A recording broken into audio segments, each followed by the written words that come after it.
Covenant, a theocratic hegemony made up of multiple different races, united under the promise of divine transcendence. At its height, the Covenant ruled over half of the known galaxy, establishing itself as an intergalactic empire that rivaled that of the Forerunners. However, when the core belief of the Covenant was revealed to be based on a lie, the once dominant superpower in the galaxy was torn asunder at the twilight of the Covenant War.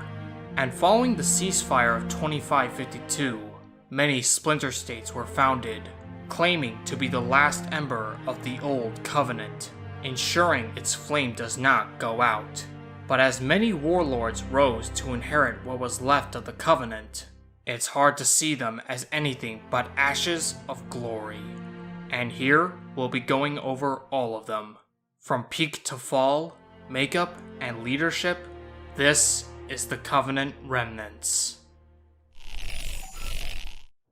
One of the first factions that popped up after the war were the Servants of the Abiding Truth.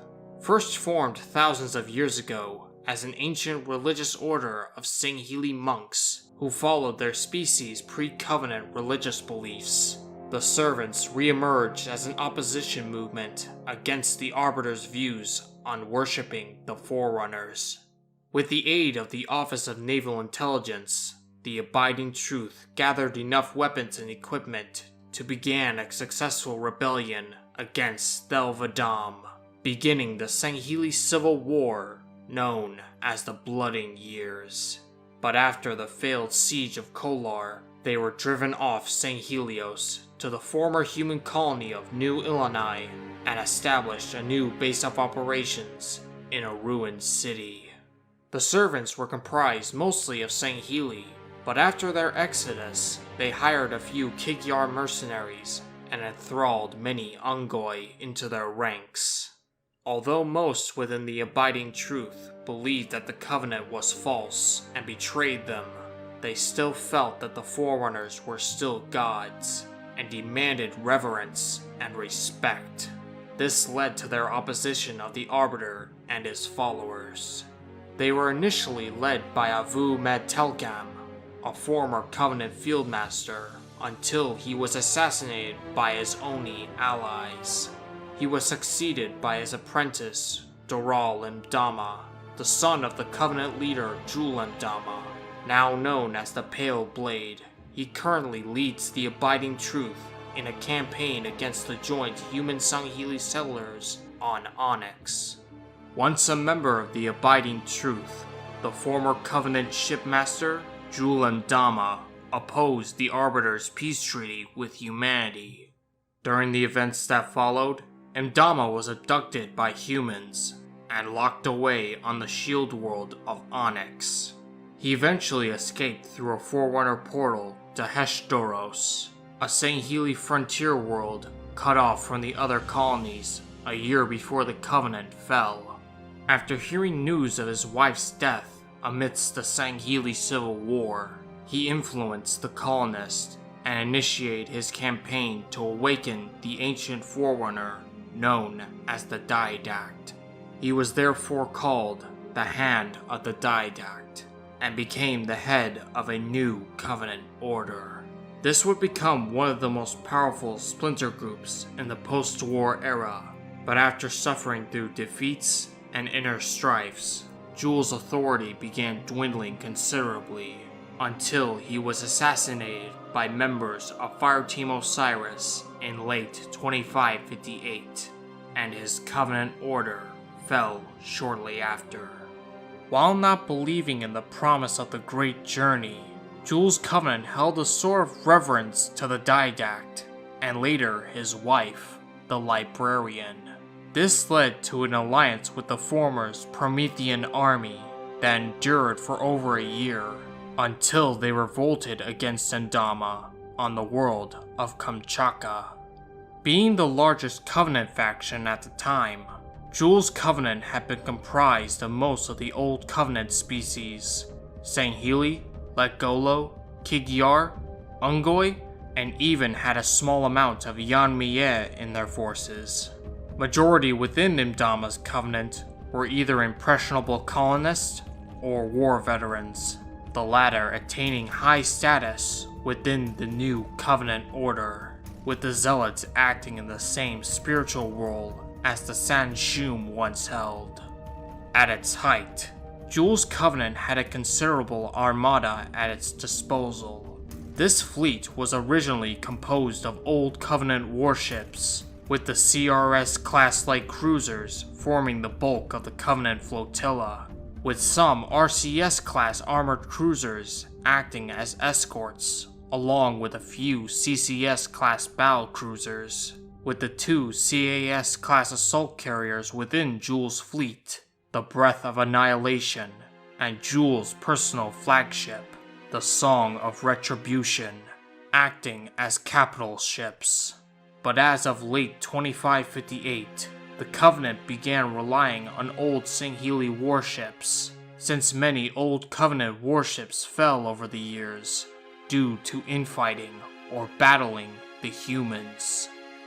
But following the Requiem campaign, some within the Covenant became disillusioned with Jul Imdama after he destroyed Requiem, which many considered to be the holiest of sites, and his alliance with the human Dr. Halsey, a person that many within the Covenant viewed as an infidel. And so rebellion began within the Covenant, led by the zealot Salih Neon, who preached to be the true hand of the Didact. The first rebellion was crushed on Actus IV, with the aid of Jul's combined Covenant Promethean loyalist, and Neon himself was taken captive. Months go by, and Neon was beaten to the brink of death by Imdama himself, who wished to learn if there were any others within his Covenant who questioned his authority. But the pious Neon told him nothing. He was later freed by the Singhili mercenary Ayet Savai on board the assault carrier Breath of Annihilation, and took control of the ship, beginning a second revolution. With Imdama's death, Salih now stands as the only claimant to the mantle of the Didact's hand, but his ambitions, as of yet, are unclear. Following the outbreak of the Singhili Civil War, the last arbiter of the Covenant, Thel 'Vadam, consolidated his supporters under a single banner, the Swords of Singhelios, an ancient title of honor expressing the nobility of their cause, the unification of the Singhili people. Once an alliance of Kaidans dedicated to the downfall of a tyrannical arbiter judge king thousands of years ago, the modern-day Swords of Singhelios has become the effective world government of Singhelios, led by Vadam and a Grand Council of Kaidans. For over 5 years, the Swords of Singhelios has beaten back the likes of the Servants of the Abiding Truth, and destroyed powerful opponents such as Jul Imdama's Covenant Order, and even brought numerous Singhili colonies into their coalition. And with their alliance with the UNSC, the Swords have become a major power in galactic politics. The modern Swords of Singhelios look to pre-Covenant Singhili culture and tradition as they seek to rebuild their civilization, unlike most Covenant splinter groups who seek to restore the old empire. But recently, they've challenged many base Singhili traditions. Medics, for instance, who were not respected in Singhili society for generations, have been allowed to treat their wounded, and even Singhili females, who were normally caretakers of keeps and family bloodlines, were allowed to join their military as warriors, a great taboo in their society.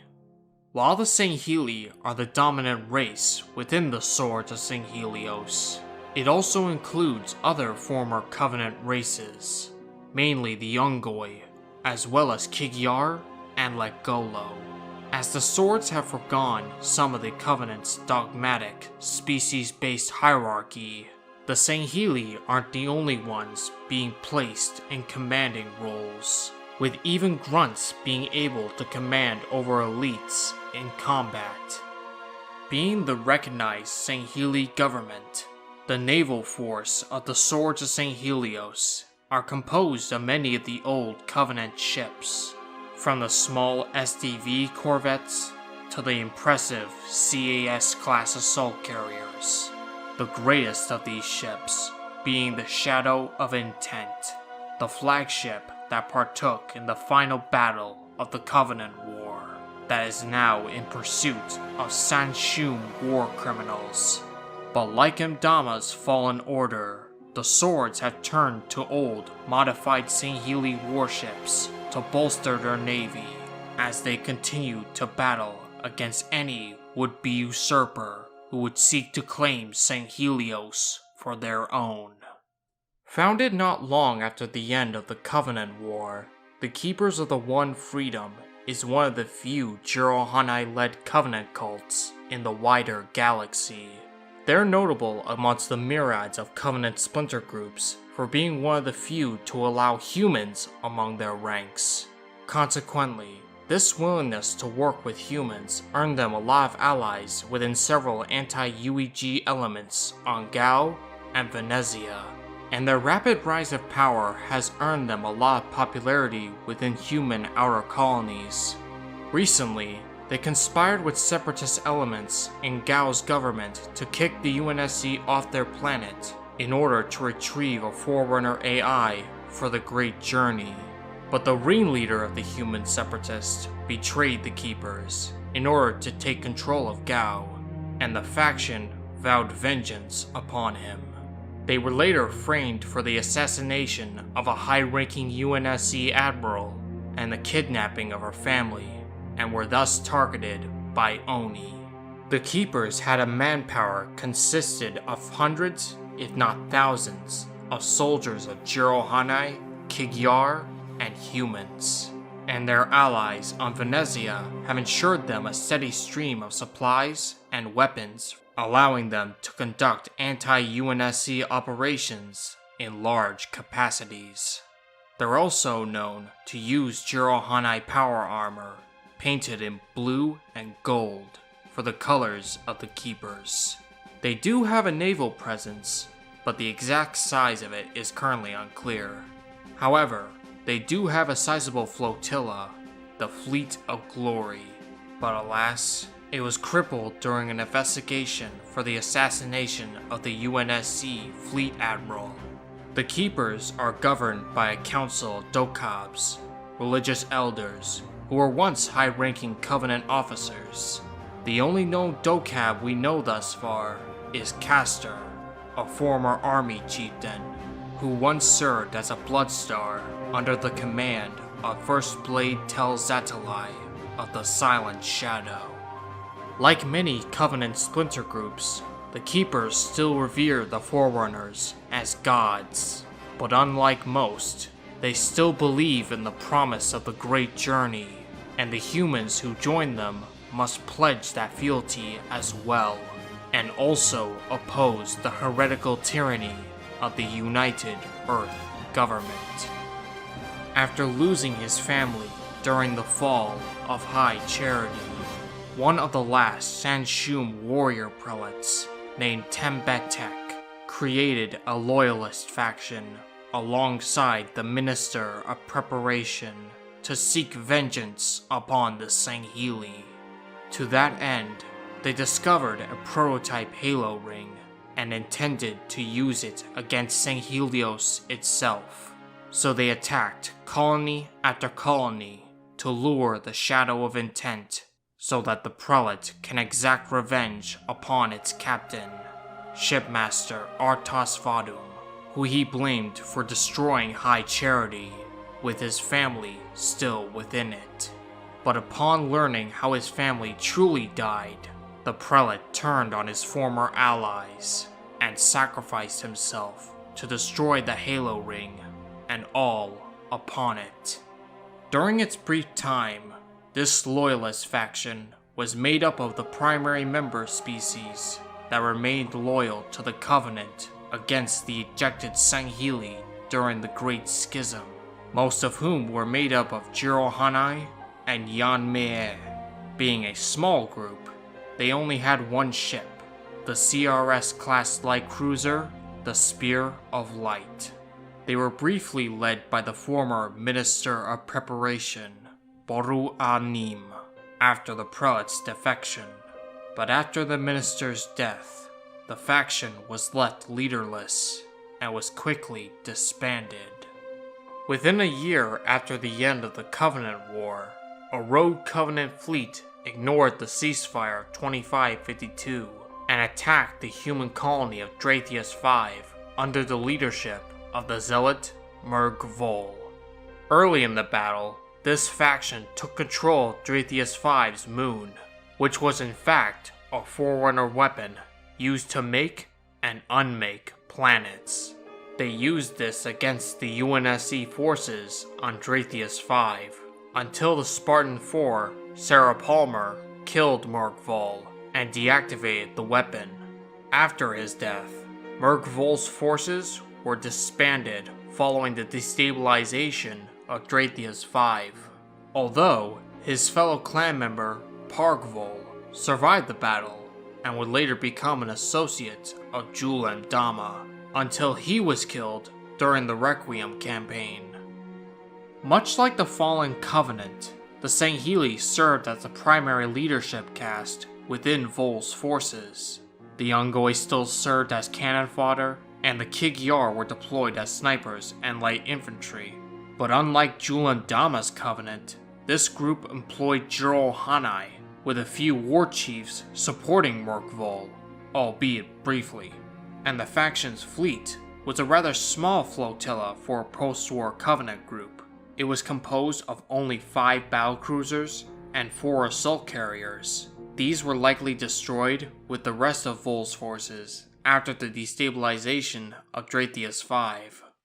Once a proud warrior within Julem Dama's new covenant, the Sangheili mercenary Vata Gejat saw the appeal in human capitalism and became the sellsword leader of his own faction. The equipment and resources of Gejat's forces were a mixture of both the Old Covenant and Julem Dama's order. His group was employed by the New Colonial Alliance to assassinate Lord Hood during a Sangheili Jirohanai peace talks on Aelin IV, as well as disrupt any hopes of peace between the elites and the brutes. They later attempted to destroy the UNSC flagship, the Infinity, with a Covenant battle station, but a handful of Spartans seized control of the station and destroyed Gejat's flagship, killing the shipmaster and leaving his faction's fate unknown. As a mercenary group, Gejat's faction was uninterested in anything religious. All that mattered to them was Gex and credits. The faction employed many Sangheili sellswords, as well as many other Covenant races. Grunts, jackals, hunters, and at least one Jirohanai in their army. Being the founder of the group, Shipmaster Vata Gejat served as the leader of this faction, while the Tevawan Kikiar champion, Tek, acted as Vata's second-in-command. What became of him after the shipmaster's death is currently unknown. Shipmaster Gejat's fleet was composed of mostly Covenant cruisers and CAS-class assault carriers, though oddly, the fleet's flagship was Vata Gejat's SDV-class heavy corvette, which was destroyed at the ambush of Loth Modan. Afterwards, the fleet likely disbanded or fell to infighting. Even now, many minor Covenant warlords are still at large, seeking to tear apart the Arbiter's peace treaty and gather strength. One such warlord is Loro Taralume, the former Supreme Commander of the 3rd Fleet of Glorious Consequence. In the wake of the power vacuum created by the absence of the Prophets, Taralume uses his previous station within the Covenant in an attempt to consolidate power, for ends still unknown. But what is known is that his faith in the Great Journey is still absolute, and has thus been deemed a threat to the UNSC. Some of these rogue splinter groups even continue the practice of glassing planets, even after the practice was abandoned after the Covenant War, with one group glassing the world of Chael in 2556. And while not entirely considered to be remnant groups, Kig-Yar pirates plague wild space as marauders, slavers, and arms dealers. The latter would become a nest for a Kig-Yar pirate kingdom, led by an Ibishan pirate queen, who ruled her kingdom with an iron fist. This group had only a tiny flotilla of liches and 2 STV-class heavy corvettes. The fleet, along with the settlement itself, was destroyed when Oni marked them for eradication, with the UNSC flagship, Infinity, carrying out these orders under the guise of retrieving a bioweapon from an Oni-hired Sangheili mercenary, Ait Savai. And there are even small factions operating on distant colonies. One such colony was the former human colony world of Cairo, now jointly held between humans and Sangheili. But in late 2558, a change of governance came to Rock, the foremost Sangheili habitation on the planet. A Sangheili known as Thar Sarav took power in Rock. Thars utterly opposed the peace with humans, and believed sharing Cairo with them was impossible. This resulted in an all-out war between Thars and his cousin, Rajka Kesan, the ruler of Rock. Things escalated further when Thars brought the Jirohanai chieftain, Hekabe, and his forces to help. In truth, Hekabe saw a Sharkwi hive located on the planet and betrayed Thars. Thars' faction was almost entirely wiped out by the Civil War and Hekabe's betrayal, and the rest of his forces fell when the Sharkwi took over the surviving ships to escape the planet. In a final confrontation with Rajka, his forces were decimated, and Thars was beheaded by Rajka for his betrayals. During this time, Akato Daijat took control of Rock and executed Thars' supporters, bringing the conflict to a close. With the Covenant gone and the last of the prophets in hiding, the Jirohanai reverted to the state of civil strife that the Covenant found them in nearly a century ago. Without a strong leader, many chieftains war against one another for power, while others pillage wayward Sangheili colonies for resources to stave off inevitable famine. But in recent years, the elder chieftain, Lydas, gathered enough influence for his master pack to be a representative in peace talks with the Arbiter on Ayland 4, though it was interrupted by Covenant mercenaries, halting any chance for peace. But at the far edge of the galaxy, beyond politicians and peacemakers, a far more dangerous force lurks in the shadows and seeks to control the very forge of the Halos itself, the Ark. This group is known as the Banished. While most Covenant groups were founded to uphold the principles of the old Empire, the Banished was created in rebellion against it. They fought against the hegemony long before the Great Schism and consolidated a great number of military assets left in the wake of the Covenant War.